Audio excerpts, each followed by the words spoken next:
nice. How are you guys? Yeah, we're good here.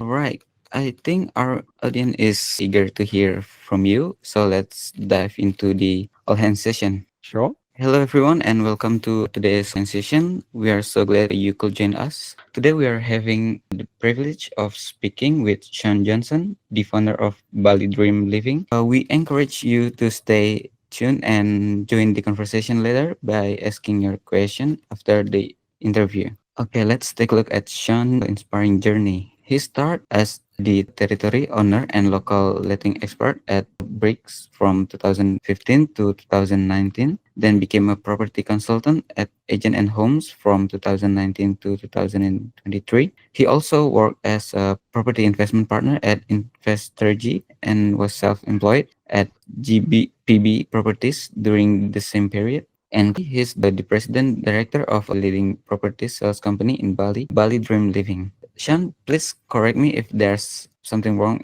here, okay? Because get this from your LinkedIn. Yeah, no. My property real estate goes way back before Purple Bricks. If you're from the UK, I'll give you this short little snippet. In London, I work for Foxtons, where I started my real estate career as a lettings negotiator. Foxtons is probably the biggest and most aggressive real estate company in the UK. Worked there for a few years. Left there and then worked for one of their big competitors in central London and South Kensington, Chelsea area for I think about a year, called Marsh and Parsons, and then left Marsh and Parsons and actually opened up my own inventory company where I ran that probably for about 3 years off the top of my head. One of my clients then decided to poach me. I then overtook their branch in Wimbledon, which is a southwest area of London, as their sales director. And then from there, I went and oversaw another branch with a different company called Bushels, now part of Edmund Q, to run their letting side. From there, I then moved on to become an area director or area manager for a few West London offices for Barnum Marcus. And then my Bricks career started, where I was the owner slash local expert, overseeing West London office, or West London, Southwest London as a territory. And then, yes, I went to Agent and Homes. Pre to that, SJPB Properties had been trading since Purple Bricks days. Both SJ, Agent and Homes, and Purple Bricks, you trade under as a name. I also work for Keller Williams, so there's quite a bit of history that's not there, but it's no problem. And then obviously Investorage, I was a partner with them in relation to their off-market opportunities. And then, yes, now Bali Dream Living for the last 2 years here in the beautiful part of Bali, Indonesia, Uluwatu. Oh, nice. It's incredible to think about your journey from the UK to Bali. Okay, so let's move to the Q&A session. Okay, let's start from the first question. Transitioning from London's property scene to launching Bali Dream Living, what were the pivotal decisions that reshape your career? How can property managers apply this lesson in adapting to shifting client expectation? I'll try and give you the short answer of the long, guys, but launching Bali Dream Living here in Bali after a career in London taught me that success depends on adapting to local dynamics. The London UK market to Bali market is extremely different from all aspects of the business, setting it up, your clientels, how you run it, how you deal with the clients, that being buyers or sellers. So we had to have quite a big pivot in relation to the business itself. Real estate is real estate around the world. We're selling property, but it's how the business is set up and the people we're dealing with. So, in Bali, trust, personal relationships, and creating lifestyle experiences are more important than just the fast transactions that you used to, let's say, in your UK market, where it's a numbers game. And here, it's about building that credibility, that trust, building the relationship. The buying cycle is a lot longer. So that was pretty much the biggest change. You come here working for 17 years in London, doing very, very well, and then you pretty much learn very quickly that you have to learn the ropes again. The foundation is the same, but the model itself here is significantly different from, as I mentioned, even legislation. For property managers, the lesson is simple, I would say. Stay agile, anticipate involving client needs, so how the client changes and what they want and what they expect, and think beyond just managing properties. Create meaningful experiences with the clients. They're here most of them are buying properties here with life savings. You can't remortgage or take equity out. So it's, a lot of the decisions are more personal. So if you can create that meaningful experience for clients and build that trust and credibility, you'll have longevity within your business. Okay, that's really fascinating. It's always interesting to hear how this early decision can set a course of for the success. Okay, let's move to the second question. What's one challenge Bali Dream Living that tests your leadership or market assumption, and how did you turn that moment into a breakthrough for the company or you personally? Well, it's very similar to the previous response, really. Initially coming from my background in the UK, it's a transactional business model. So you believe that if you have the stock, so in here, if you have beautiful villas alone, you'll be able to drive sales. Not really the case. Now, the real breakthrough came when, again, I realized that building trust, delivering great service, and nurturing relationships were even more important than the stock you have to sell. So it shaped both the brand and my leadership approach, really. I always had that build of trust in my brands in the UK, but it's more in the UK, it's about having stock and you sell. Here it's different. It's very similar to your previous questions. So I would say that's what shaped the brand and the leadership approach, really. That mindset shift is, and it's not about having so many properties on your books. It's about realizing that you need to build that trust with the buyer and the seller, and you need to deliver that great service, create long-term clients, long-term trust, thorough networking, and like I said, nurturing those relationships as you go along the sales cycle or the cycle of that buyer seller. Okay, that's powerful shifts. It's really highlights how success here isn't just about inventory, but it's about the relationship and the trust you build over time. I think that's the key Right. mindset we can all apply, not just in sales, but also across hospitality too. Okay, moving to the last question. Having scaled teams from the UK to Indonesia, what core principle unite teams behind shared mission? How can we in Bukit Vista adapt these strategies for building high-performing teams in Bali hospitality sector? Well, every company is different, every management style is different, every business is different. But from my company, Bali Dream Living Real Estate, I would say the three pillars we try and focus on is clarity, culture, and ownership. And what I mean by that is, we want to ensure that everyone in the business knows our mission, our vision, and our ethos. This allows us to deliver world-class real estate experiences in Bali to our buyers or our sellers. Another thing is respect and adapt, the local culture. And while doing that, bringing in global service standards. So while you're doing your changes and you're bringing in your standards from another country, still respect the local culture and how things are done on this side of the world. And then the ownership part, we pretty much empower our team to act like owners and encourage responsibility. This gives balance and drives performance and loyalty and innovation within the company and within the people. I'm not their boss. I'm their colleague, and I like to keep it that way. And we all want the same thing. We all want to be successful, and we all got the same vision, mission, and statements. So I feel those are the key ingredients for a thriving Bali's competitive real estate sector, technically. That's such a strong foundation, Sean. I really like how you blend local respect with global standard. It's a great reminder that clarity and shared value can guide a team no matter how diverse their background is. 100%. We live in a diverse world, diverse part of the world here. So you need to respect, like I said, culture, let that be local or who's ever on your team. Everyone's different, comes from a different background. And that's the hardest part. But once you adapt certain things, like I said, we do certain things in a certain way. Yeah, other companies do it their own way. But that's from our three pillars: clarity, culture, and ownership. Okay, that's all from the question section. Now, if you guys have a question to Sean, feel free to raise your hand. Okay, Rehan. Okay, morning. My name is Rehan San. Morning. Maybe I the like your previous. background, by the way. Okay, thank you, Sean. By the way, previously you talked about the challenges you transitioning from UK and Bali, but I didn't hear any explanation on why you choose Bali. I mean, why you moved to Bali and why you start or continue your journey, even though that I see that you have a prominent and good career on UK.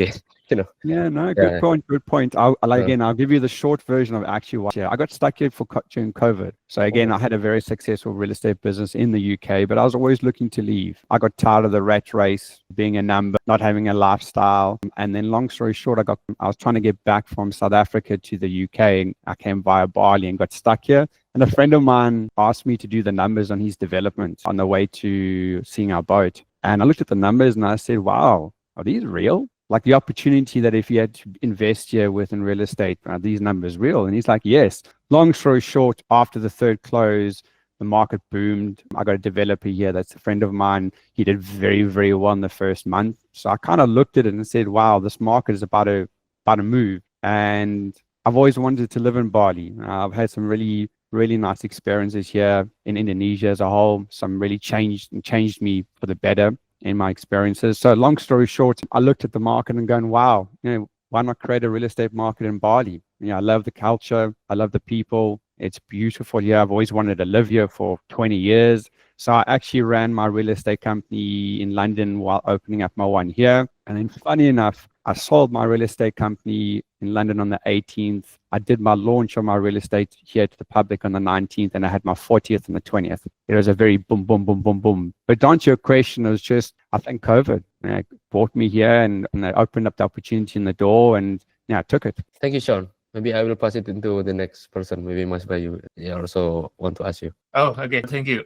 Hi, Shan. My name is Bayu, CTO, Chief Technology Officer here. Very interesting. You have a quite track record in real estate. So that's very goes back very far. I want to ask this, in your honest personal opinion, how do you think the future of real estate market in Bali? What I heard so far is some people say it's overdeveloped, especially Uluwatu, Canggu, and other popular area. Or opinions like lack of regulations and other government issue. What's your opinion on that? Wow, that's a very broad question, and I'm going to be careful of how I answer it because a lot of people might be upset with me. But there's a lot happening in the real estate market at the moment. There needs to be more regulation, and this is coming from a real estate person, but also an investor. I don't think there's enough regulation in place. There's a lot of cowboy people coming here and doing stuff that they shouldn't be doing. Quality is nowhere near where it should be, and unfortunately, it's just the way the world goes from a development perspective. But again, if there's more regulations, I think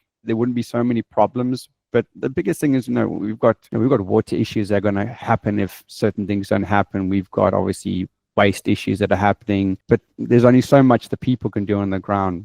As a business, I can tell you what we're trying to do to try to combat the issues from a construction perspective. Now, we've partnered up with a company that is now offering surveys to buyers and developers, which is European recognized and Indonesian recognized. So if you're looking to buy a villa, you can actually get a third-party survey. It's not your traditional survey you can get here from other people. Like I said, it is actually European recognized to try and combat the rogueness. Same as a developer, I've got some clients of mine that are building to really good standards. They're not trying to do any harm to the environment. They're trying to do the best they can, but they're struggling to sell because their villas are more expensive.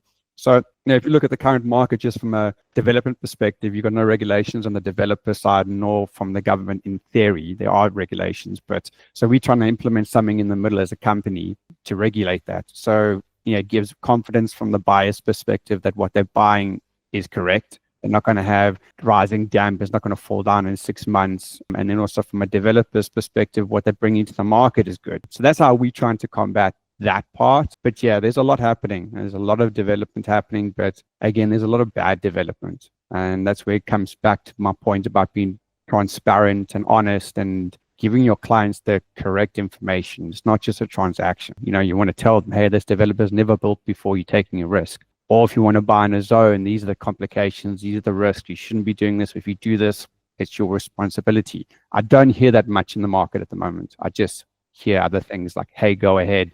Don't worry, but could be complicated.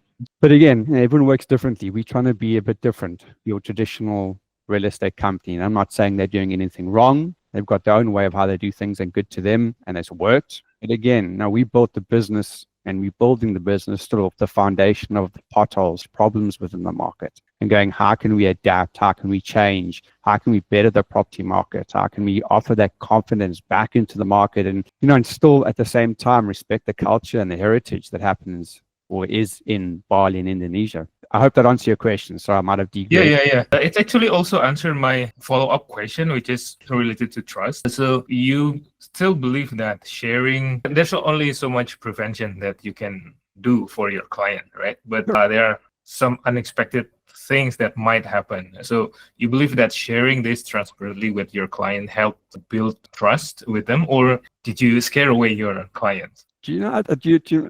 I would say more often we don't scare them away. But to be honest, I'm here to my business. I want to grow a business that people speak about and say you want to deal with them for the reason of what you just mentioned. They advise me correctly. So I've had situations where people are looking to buy not Channel Uluwatu, say up north, and they've come to me and it was a timeshare, same as here. They've come to me and they've been told X, Y, Z, and I've told them the truth and they never purchased because the risk was too high. But they passed me a friend that ended up purchasing through me because their friend was like, hey, I don't mind taking whatever risk it may be. So again, I did this in London. I firmly believe in being transparent and honest. It's a long-term game. It's not a short-term. It's not a transactional. It's about building that. I call them cheerleaders, those people to represent you when they're sitting in Australia or Germany at a bar and they go, man, I dealt with this person or this company and they were so good. They were honest. Because again, when you're dealing with buyers from around the world, it's very, very different than if you're sitting in the London office and that person lives in that area. They already know that a company's established. They know everything.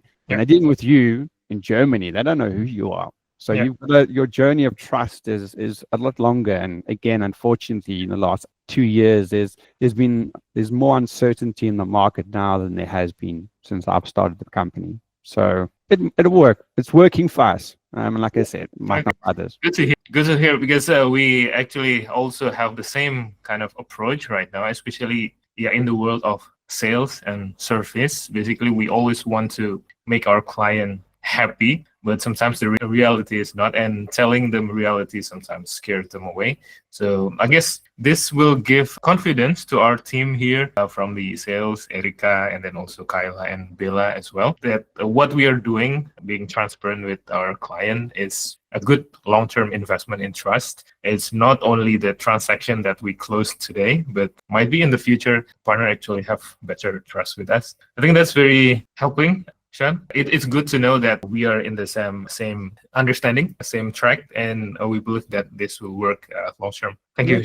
It's a long-term game, Sean. Like I said, it takes time, but if you want to build that long-term business, you got to build trust because otherwise people won't deal with you. And in real estate, it's all about keeping that buyer within your real estate circle. So they buy from you, they sell from you. They buy from you, they sell from you. It's that whole circle because again, I've worked in real estate in the UK. So some companies don't do that. It's a transactional and then you lose that client and you keep having to build a client base where if you nurture it correctly, technically you got clients for life and that's what you want. Yeah. Thank you for your answer. Ganesh, back to you. Okay, we still have more time. Fasha, please ask your question. Great. Am I audible? Is my audio good? Yeah, we can hear you. Hi, Sean. My name is one of the property managers here in Bukit. And hearing your experience kind of gave me some questions that I would like to know because you're more experienced than I am currently. And I'm still new here. I'm learning new things. As someone who also moved from, probably you know more about Bali than I am currently.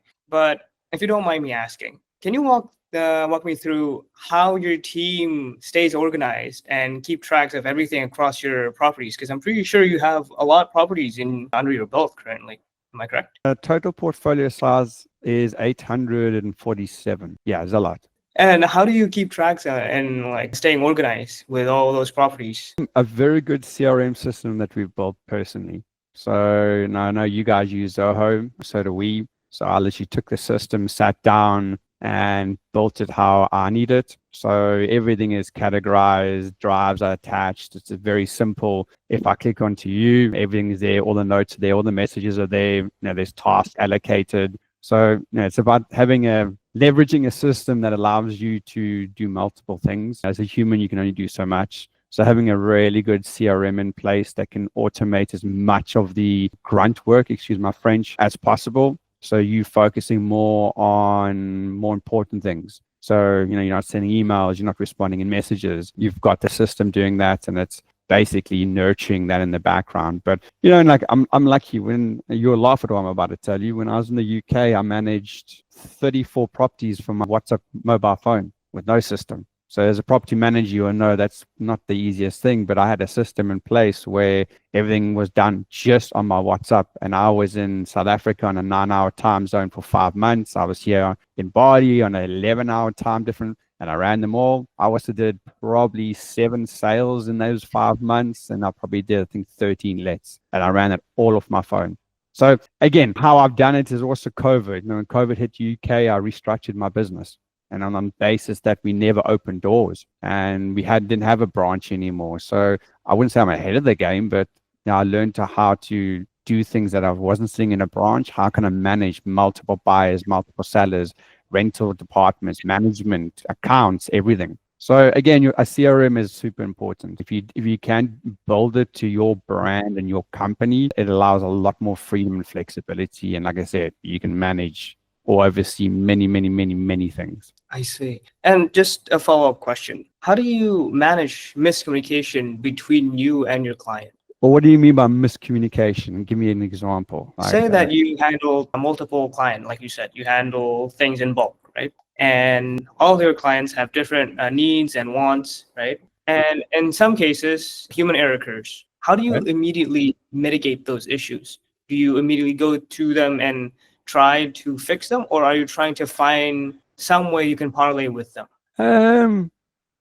I've got it depending on the relationship with the client, one, and two is how much you communicate with them. Because again, it's like anything in a communication is key. Let that be in a business relationship, a physical relationship with a partner or a friend. It's that communication of how you actually communicate that person. I'm lucky I don't have too many of those. So for me to give you a reason is a bit difficult. But if there was a miscommunication issue, the first thing I would do is pick up the phone. I wouldn't text someone and go, hey, John, Paul, Sarah, whatever their name is, can I give you a call? And then, yeah, what happened? Sean, I thought this was going to happen at this point. And your staff was supposed to do it at this point. Okay. And then trying to address the problem. The client's always right at the end. But again, it's about having systems in place, SOPs in place, a clear mission, vision, what the expectations are, what people need to do every single day. So in a case of if you have a disgruntled client, how do you deal with that? Some people might send a message. How long do you wait? Do you wait a day? 3 hours? No, that message comes through. You pick up the phone straight away and go, hey, Sean, I just got your message. What's up? I'm so sorry you feel that way. How can we address it? How can we help you? No, we all humans. We all make mistakes. So at the end of the day, no one's perfect. But the communication from the start and how you set it up with the clients is super important. And setting boundaries also. So they're not contacting you at 1 o'clock in the morning. Absolutely. Well, that helps a lot. Thank you so much, Sean. I'll hand this over back to Ganesh. Okay, thank you, Rehan, Bayu, and Fasha for the question. I think we can wrap up the inspirational speaker because we have a time limit. Thank you so much for your time today, Sean. It's been an incredible conversation, and we really appreciate all the insight you have shared. No problem, guys. Thanks for the opportunity. Okay. Feel free to stay with us if you like to, or if you have any other commitment. We completely understand. Either way, it's been a pleasure having you here. You too, guys. Well, if you need me to stay, I'll stay. If not, I'll log off. I've got to have a meeting with my accountant in half an hour. It's okay. Thank you, Sean. Thanks, guys. Have a good day. Have a good day. Ciao. Okay, moving next to the next session, I'll pass it to Robin. Okay, can you please share the all hand page? Okay. Okay, thank you.